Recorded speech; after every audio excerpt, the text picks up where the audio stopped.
this is Aaron Dominion with the Creation Kit scripting series Papyrus Tutorials. This is the 12th part of the Events and Functions section, and this is the last recursive portion that we're going to be doing. It's a recursive, actually this is a bunch of examples. I say recursive example 2, but we are going to cover 3 examples with one of them having 2 different ways of using it. So it's more math, greatest common divisor, least common multiple, and combinations. So the greatest common divisor, so this is the greatest value that can divide 2 different integers. So let's say you have 8 and 12. The greatest value that can divide into both of them is 4, because 8 divided by 4, 2, 12 divided by 4, 3. Typically the way that you do the greatest common divisor is Euclid's algorithm, at least on the computer. So this method that requires repeated division, and it utilizes the remainder of each division. By hand you would do the repeated division. We're not going to be doing that really with what we're doing because of modulus. Modulus is going to be helpful yet again. So let's go over an example before we go into a case. So we have the numbers 210 and 45. So if we were to divide this out, 210 divided by 14 is 4, and the remainder would be 30. So 20 mod 14, or 210, excuse me, mod 14 would give you 30. And then for the next step, we take what we had as our smaller value, 45, put it where 210 was, and then we get our remainder as the second value, and we keep repeating this process until we get to a point where there's no remainder. So 45 30, 30 15, and then 15 is in 0, it's just going to be 15. So typically you will see it as GCD of A and B. For the purposes of discussing this, I'm going to have it as that. So if your first value is less than your second value, you flip them around and then you go through the normal algorithm. That's going to be one of the first checks you're going to do. You need to use modulus, as I was saying, for the remainder. If your B is 0, just return A. I guess on the flip side of that, if A is 0 and B is not 0, you return B, but we'll be doing the flip operation before doing that. So that's covering the basics of greatest common divisor. We're going to do some implementation of that at the end of going over all of this. Let's move on to the next one, which requires GCD a little bit, least common multiple. So least common multiple is the smallest integer that's divisible by both A and B. That's a multiple. You see it typically for fractions. So if you had like 1/3 and 1/2, 6 would be the greatest common, or the least common multiple there, since 2 times 3 in each of those cases. So let's take 4 and 6. 12 is the least common multiple in this case, because 6 times 2 and 4 times 3. So how can this be expressed? Well, thankfully there's a way to use the greatest common divisor. So we're going to take the absolute value of A times B, and we're going to divide that result by the greatest common divisor of A and B. And that's going to formulate our least common multiple. So combination is the last one I want to discuss.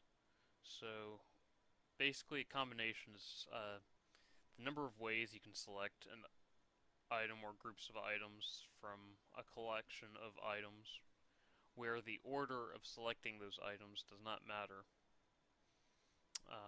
So if you've seen this before, I'm not sure, but math backgrounds. Sorry if this is going over your head. I know you're not going to be using this a lot in Skyrim, but it's out there in case if you do have a need for it. So NCK, or the brackets of NK, which basically means N choose K. You're choosing K items from N, is another way to think of that. So there's two different implementations. We have the recursive addition example where we have N choose 0 and N choose N that's going to be 1 for values of N that's greater than or equal to 0. For every other case, since this is recursive addition of N choose K, you just divide that into N minus 1 choose K minus 1 plus N minus 1 choose K for values that are between 1 and N minus 1 for K. So this gives us two base cases. If K is equal to 0, you return 1. The second base case, if K equals N, you return 1. This can get messy for very large values, so we're going to look at the second way to implement this. So the second way you can implement this is through factorials. It requires the factorial functions that we've been going over. Darn you, Dominion, for mentioning factorials again. I'm sorry. Anyway, so N choose K is translated to the following formula. You have N factorial divided by the result of K factorial times N minus K factorial. So let's get started on implementing this. Okay, so let's see our setup. So notice I left the first script there because it's not going to display anything. And we're going to have this script, which there's no properties to it. It's only this. So let's do our event on init. And let's set up our message blocks. So first recursive method, and this is going to be the GCD.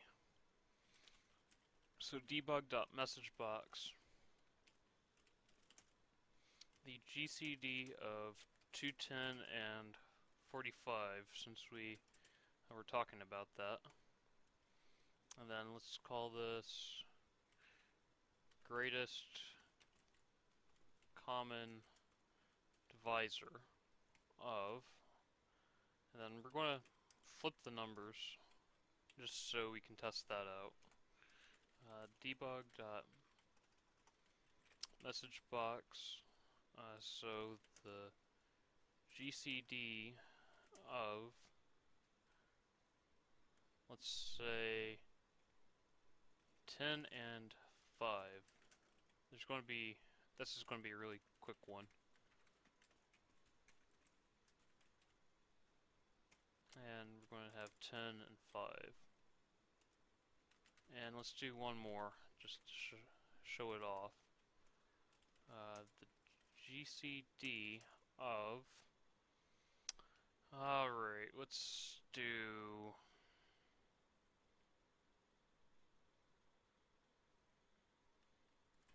85 and 80.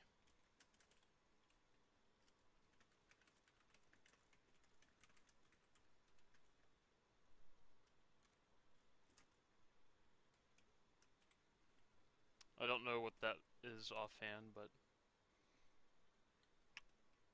alright, so second recursive method, and this is going to be least common multiple. So the least common multiple of 4 and 6, this is the one that should be 12, but let's test it out. And then let's give it 4 and 6 for those values.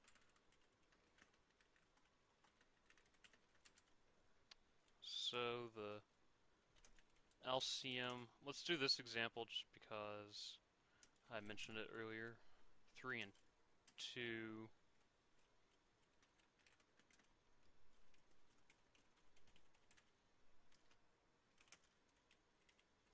And then let's do the final example. The LCM of, let's say, 9 and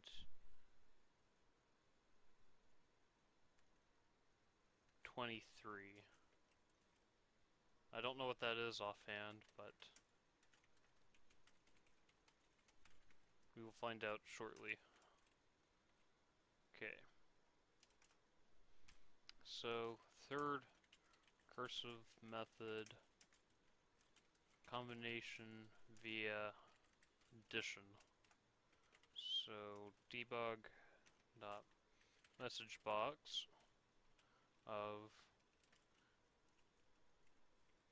and let's do it this way, 10 choose 5, and then we're going to concatenate combination addition of 10 comma 5.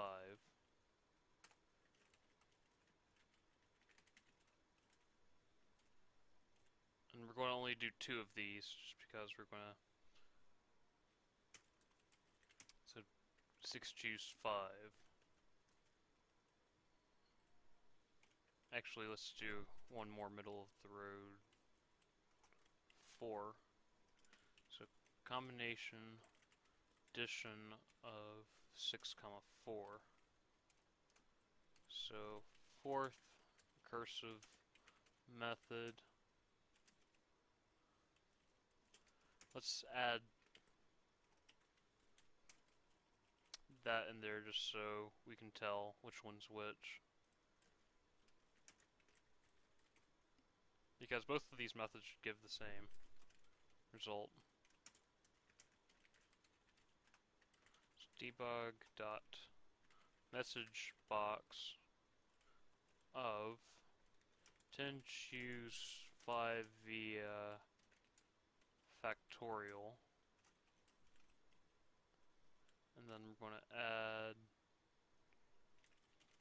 combination fact 10 comma 5 and debug dot message box of 10, not 10, 6 choose 4 via Factorial.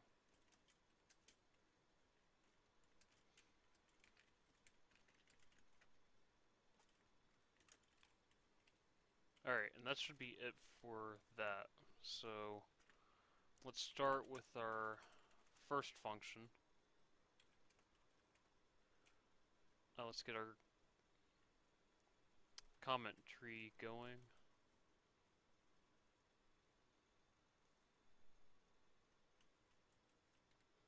So inputs, first value to compare, second value to compare. The purpose of this function is to find a value that is the greatest common factor between the two numbers, also known as the greatest common divisor.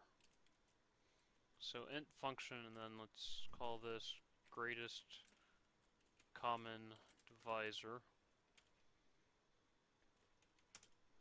The integer, let's call this the arg value to test, comma,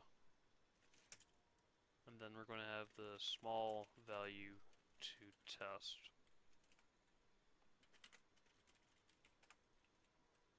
So the first case, case 1, if large value to test is less than the small value to test, we want to First we want to actually write it out. Then small value to test.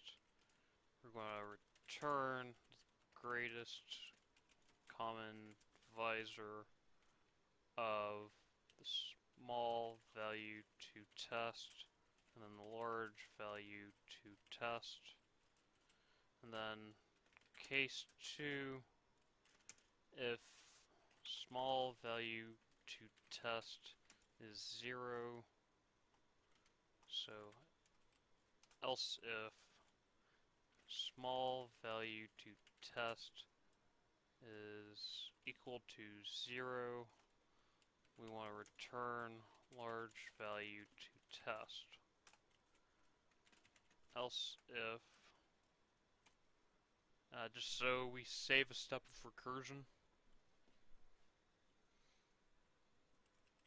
we're going to do a test on the mod. So case 3, if large value to test mod small value to test is 0.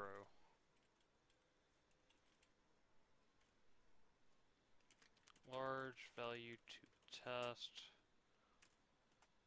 mod small value to test, and if that is equal to 0, we want to return small value to test, because that means, oh hey, that's the best we can do.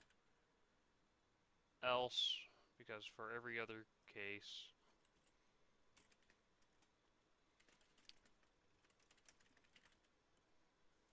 we want to do the following. We want to return greatest common divisor of small value to test, comma, and then we want to do the following. Large value to test modded with small value to test, because that remainder is what's important for the calculation. Let's look at our formula just to make sure on that. Yep. And that's all that you need to do for that function. So end if, and let's move on to least common multiple.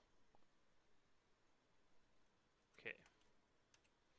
So inputs, again, we're just going to have this first value to compare, second value to compare. Purpose of this function is to find a common multiple between the two values. Very useful for common denominators.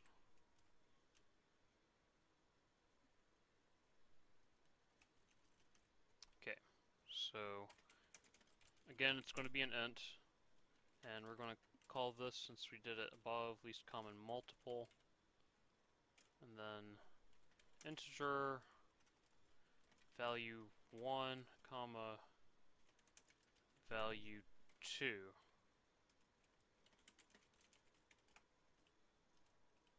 And let's look something up real quick.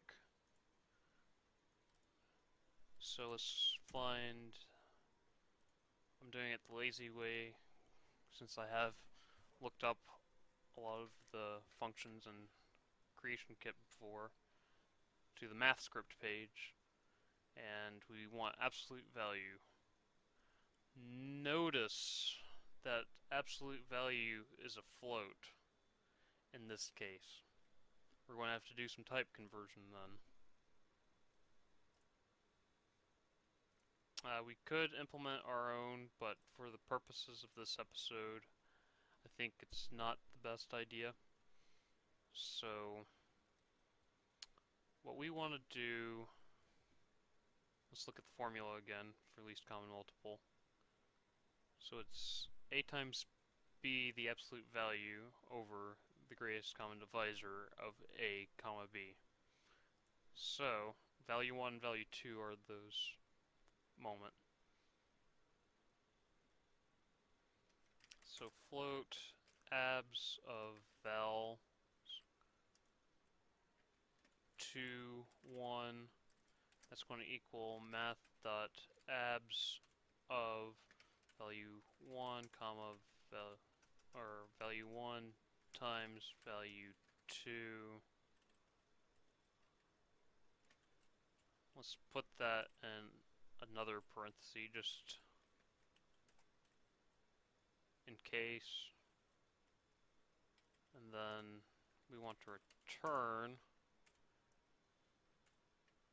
abs vals 2, 1 as int, and we want to divide that by greatest common divisor of value 1 comma value 2.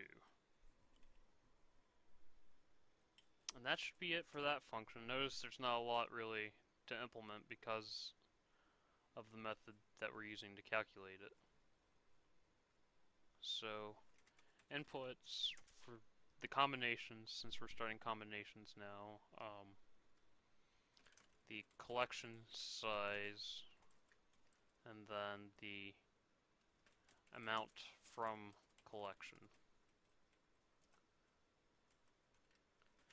Purpose of this function is to determine the number of ways to take things from a collection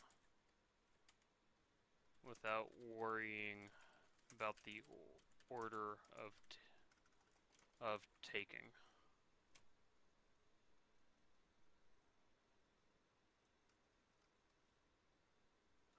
So we want to do another int here. We're going to start with the addition version of this. So int collection size, and then int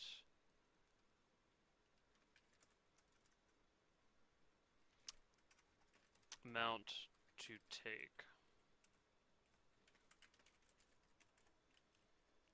So base case 1, amount to take is 0.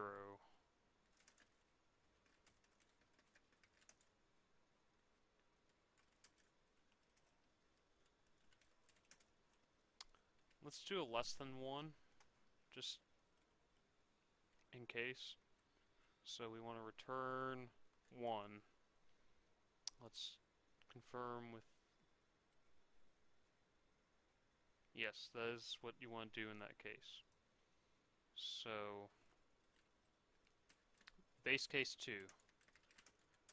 we want to see if the amount to take is same as collection size.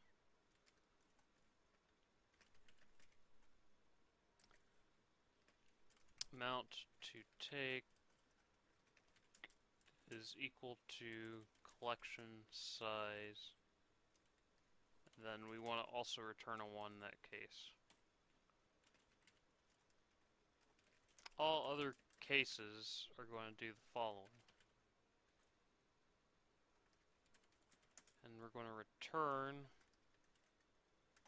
the combination addition, and we want to encapsulate this in parentheses.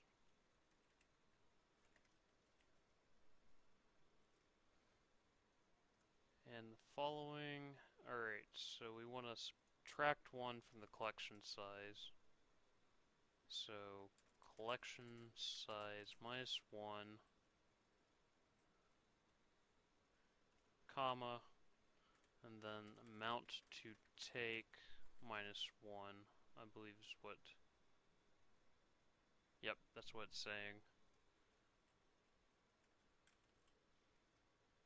And that's going to be it for that one. And what do we want to do with the collection size? We want to add it to the next or combination addition, excuse me, and add it to the next call of collection size minus 1. Double checking again because of the complexity here. And then comma the current amount to take.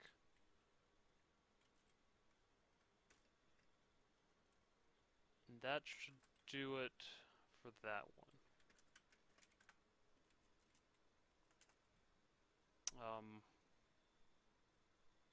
For the purposes of this episode, we're going to go and look at this. We're going to copy it.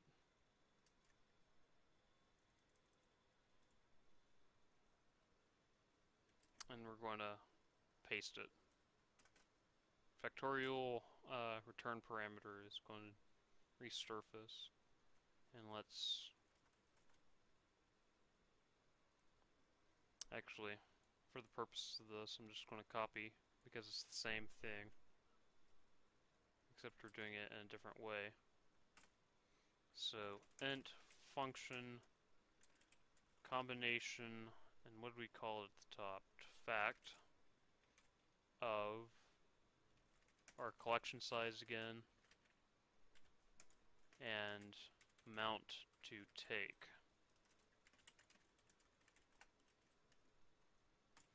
So do the function return, and we want to do the following for the return. So we want to have factorial of n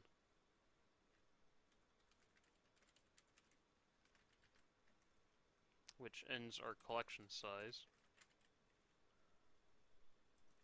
and then we want to divide that by the following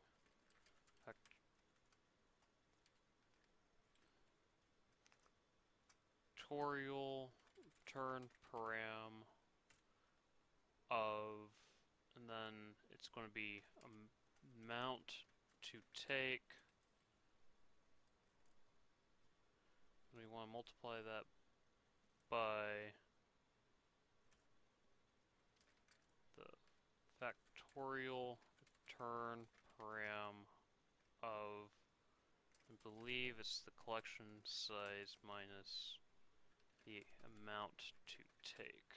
Let's look at that real quick. Yes, it is. And that should be it for that formula. All the parentheses match. And that's a lot shorter code-wise, but you have to do the factorial calculations. It might not be more efficient than addition, but you don't have as much branching, so in that way it'll be more efficient. I don't know, let's find out if this compiles though. So let's go to our example, save it. It worked. Alright, we'll go into game and test everything out now. And everything should be correct. Alright, we are loading into game and we should be able to see the results of our examples pretty soon. Once it loads. Alright, that is the correct answer for the GCD. That's also the correct answer. Yes, this is the correct answer. I'm gonna think that should be the right answer. Alright, 6 choose 4 via addition. Aha, there's a bug. Because the factorial method's giving the correct results, but the addition's not. So multiple 3 and 2. That's right. Okay, so we have a bug in the combinations, additions, or the combinations factorials, which I'm going to lean on it being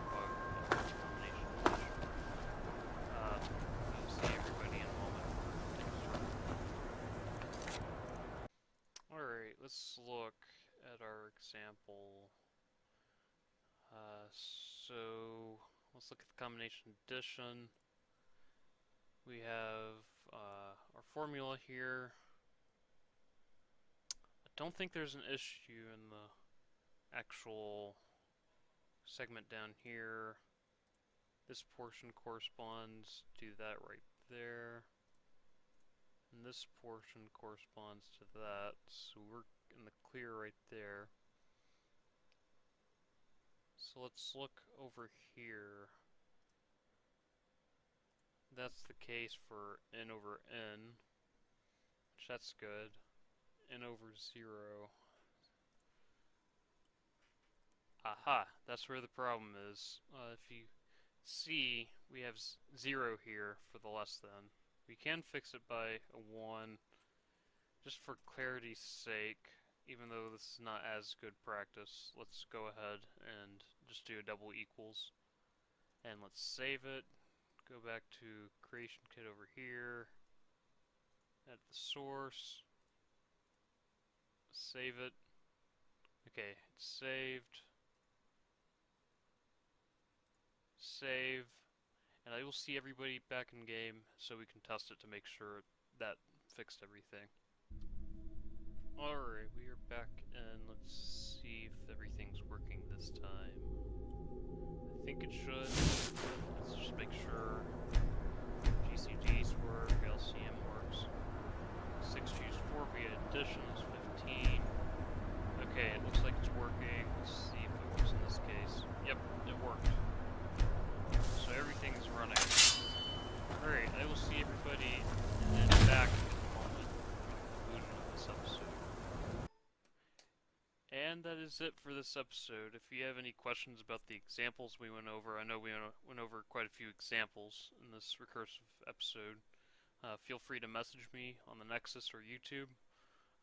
If you have a question about future content, past content, special requests, or scripting questions in general, feel free to message me as well. This will conclude our recursive segment, at least in terms of just functions on recursion. We will visit it again in the future, but we'll wait till that point. We're going to start a different portion of the functions, which I think everybody will like to shift away from what we've been doing math-wise to stuff that's more practical. And I will see everybody in the next episode.